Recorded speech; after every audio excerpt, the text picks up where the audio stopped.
G'day folks, it's Vaughan here from the Mental Wheels Foundation and doing an update from my last video on Friday, and doing videos pretty much all every day now in the lead up to the Ride Toward Resilience, where I'm riding my bike from Sydney down to Hobart to raise $100,000 for mental health research and programs through mindspot.org.au and the MAP app. Today I want to talk about I guess the trying to communicate the importance of their research and the programs. And also, in regards to my last video, I find that, you know, being vulnerable and telling that story and my journey and that failed suicide attempt, I want to make sure that everyone realizes and understands that that was, 6 years ago. And I'm now actually fine. I'm actually really, really good. I still have super high points and super low points, and I still ride the roller coaster that is life that you have and I have and everyone around us has. We have highs and lows. We get hit with curveballs all the time. I just now have all of the tools, or I have a lot of tools that help me navigate, those harder times and those lower times.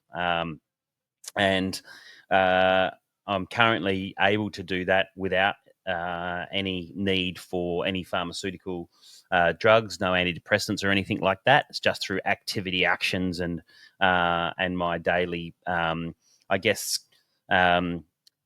daily routine, getting up in the morning, meditations, a whole heap of things. The reason why I want to talk about that is typically what I see working in this space is that people share their stories, and we need more people to share their stories. But it needs a little bit like the awareness campaigns is, what do you do next? And the reason why I'm sharing my story, speaking from me, is that because I'm hoping that if it can happen to me, it can happen to anyone. And that means we need to do more research and develop more programs, and make sure that we're not relying on I want to say the greed of the pharmaceutical world and the commercial world, where they're constantly trying to extract more dollars from our pockets for things that we potentially don't need. Because I think through lifestyle and through really good choices of how we navigate our daily life, you can navigate a large majority of the symptoms of ADHD, anxiety, and depression. I'm not saying that drugs aren't needed. I'm not an expert in this field by any means. However, I am very passionate about continuing to learn and continuing to listen to the actual data and the actual research that is done. The research that we try to help fund here at the Mental Wheels Foundation, and getting the access to the actual data that is outlining where mental health is in this nation and around the world. So I'm okay. And if in fact I'm doing really, really well from a mental capacity, from a mental health capacity, I guess. But there's millions of people out there who aren't, and suicide is still increasing, and people are really struggling, and I'm passionate about trying to do something about that. And so if you want to support this campaign, please do so. If you want to support me by supporting this campaign, thank you very, very much. But realistically, that's not what I want. It shouldn't be about an individual's, success. I find all of the social media shit really hard to deal with. I find it so look at me, and I don't want this to be that. I want this to be something about looking after a friend, a family member, a neighbor, a member of your community who's struggling, and realizing that by donating to this campaign, that 100% of all of the funds are going to go towards research and programs that can help people anywhere in Australia. Mindspot.org.au is an online service. So as long as you can access the internet, you can access the world's best mental health help, and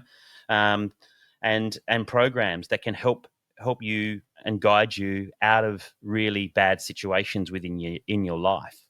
So, please donate. Please donate to this cause. Not for me, not for the Mental Wheels Foundation, but for people in your community that may be struggling with mental health, that may be struggling from anxiety, from depression, and from ADHD. ADHD is a bit of a fashion word at the moment, and it is being massively overdiagnosed in and around the world. You see it everywhere on social media, and there has to be reasons for that. Yes, the knowledge and the ability to test for ADHD has gained, I guess, more knowledge and more understanding. So it's easier to diagnose, but also it's being misdiagnosed regularly, and then it's being misprescribed. There's been drugs that are being prescribed for it that are not necessary. And I believe, my personal belief is that there are a lot of things that you can do from a routine and from a activities and actions point of view within your life that can help you manage your mental state and your ADHD and your anxiety and your depression. The other thing that I wanted to talk about is to be careful about what you're seeing on social media, which you're probably going to be seeing this on social media. So it's a little bit, it's very hard. I find this really difficult because I don't want to be another one of those guys. I don't want to be another one of those influencer dickheads. Tried not to say the F word and said dickhead anyway. Because what seems to happen a lot, again, my personal view, I'm not an expert, but from what I see over the last few years, 3 or 4 years, 5 years, people go through really hard times and rough times, and then they get a glimpse of something that can fix them, something that works for them. It might be ice baths, it might be meditation, it might be run club, it might be a whole host of different things. But it's just a snippet. It's not the whole package. It's not a complete fix. And quite often what I'm seeing a lot of is people get halfway there or a third of the way there and then start preaching and jumping on social media and talking about whatever that might be, run club, ice baths, bloody meditation, and so on and so forth. And filling up their, I guess, want and need for, because it makes your ego feel good. When you're getting likes and people start following you because you're leading them to a better place. But I find that quite often those people are being led astray because they're not getting full access to a full amount of help. They're putting a Band-Aid on a lot of people's mental health journey. Whereas something like mindspot.org.au, it's clinically backed by Macquarie University, and you can go on and fill in a questionnaire and get access to help right across the spectrum of different types of symptoms that you may or may not have, which doing an ice bath 2 or 3 times a week is not going to fix. It's going to help 100%, and those communities are fantastic, and I actually absolutely love them, and I was a big part of one for a long, long time, and I love them.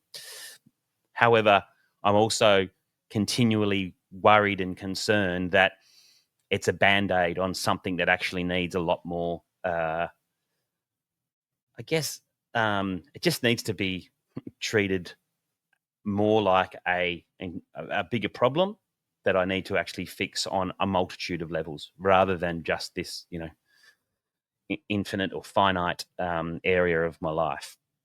The Big Five, which is some findings from Macquarie University and mindspot.org.au, are the 5 things we should be doing on a daily basis. I've done another video on the Big Five, which you can follow through here and have a look at. And that gives you a good example of things that we should be doing every single day. And then having access to the help and to the professionals and to the actual experts that can provide that help, that's where it comes down to you.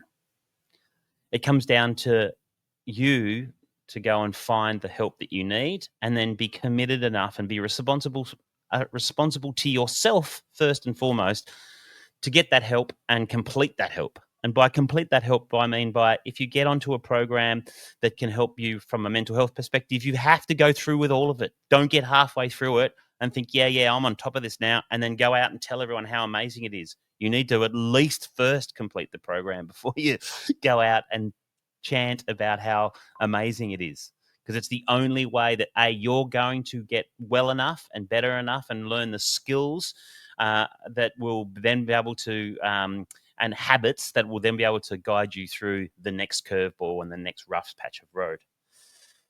So please donate to the Ride Toward Resilience. I'm committed to trying to raise $100,000 for this for mindspot.org.au, the MAP app, and Macquarie University for research and programs that will save lives. Yow!